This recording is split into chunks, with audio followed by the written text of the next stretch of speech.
फिर रावण को ही दशानन क्यों कहा, 10 सिर वाला क्यों कहा? भगवान राम को कहा गया कि वो 12 कला के अवतार हैं। भगवान राम को बता दिया गया कि वो 12 कला के अवतार हैं। तो ये 12 कला क्या है? कृष्ण को कहा गया कि 16 कला के अवतार हैं कृष्ण, तो 16 कला का अवतार क्यों बोल दिया गया? तो राम अनाहत चक्र पर हमेशा विराजते थे, 12 दल का कमल है, तो बोले 12 कला के अवतार। 12 कलाएं सिद्ध थी उनको, 12 कलाओं में सिद्ध थे, तो 12 दल का कमल अनाहत चक्र उनको पूरा सिद्ध था, तो वो 12 दल के सिद्ध होने के कारण 12 कला के अवतार बताए गए। भगवान कृष्ण विशुद्धि चक्र में 16 दल का कमल है, तो ये विशुद्धि चक्र उनका सिद्ध था भगवान श्री कृष्ण का 16 दल का।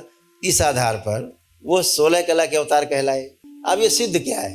आप डिकोड करना अगर इसको, कि भगवान राम हृदय क्षेत्र में रहते थे, अनाहत चक्र पे 12 कलाएं सिद्ध थी, 12 दल होते हैं, कमल के पुष्प की पंखुड़ियाँ 12 हैं इस अनाहत चक्र में। इस आधार पर भगवान राम 12 कला के अवतार कहलाए। कृष्ण 16 कला के अवतार कहलाए क्योंकि विशुद्धि चक्र उनको सिद्ध था।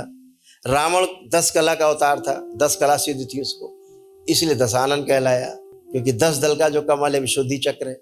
अब आप इसका डिकोड करेंगे तो डिकोड में आपको पता चलेगा कि सिद्ध क्या है, सिद्ध होना क्या है। तो सिद्ध होना यह है कि ये 12 कलाएं, 10 कलाएं, 16 कलाएं रावण की हो, राम की हो, चाहे श्री कृष्ण। सिद्ध का मतलब था अभी आप खुली आंख से, हम सब बैठे हैं, आप सब बैठे हैं, अभी अब आप सभी खुली आंखों से अपने मूलाधार पर अवस्थित हैं।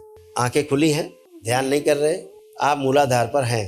ये कक्षा 1 का विद्यार्थी बता देगा आप मूलाधार पे हैं। लेकिन रावण जब खुली आंख से देखता था, अपने सारे कर्म करता था, उस समय भी वो अपनी नाभि पर रहता था, अपने मणिपूरक चक्र पर रहता था। राम खुली आंखों से भी सारे कर्म करते हुए भी अपने अनाहत चक्र में विराजते थे। श्री कृष्ण 16 कला विशुद्धि चक्र पर रहते थे, खुली आंखों से सारे काम करते हुए, दान करते हुए, चाहे युद्ध करते हुए भी, सोते हुए भी, जागते हुए भी यहाँ रहते ही थे।